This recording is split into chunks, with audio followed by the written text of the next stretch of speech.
মহান 5ই সেপ্টেম্বর এই দিনটি সারা দেশে শিক্ষক দিবস হিসাবে উদযাপিত হয়।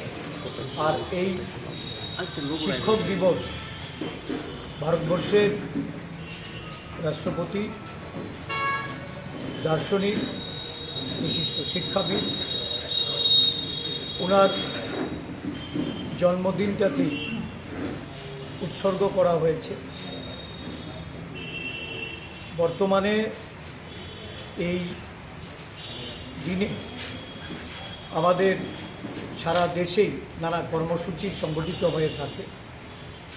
স্কুল কলেজ থেকে শুরু করে বিভিন্ন শিক্ষা প্রতিষ্ঠানগুলিতে এই কর্মসূচি হয়। আমরা আমাদের রাজ্যের প্রদেশ কংগ্রেস অফিসে আমাদের ছাত্র সংগঠন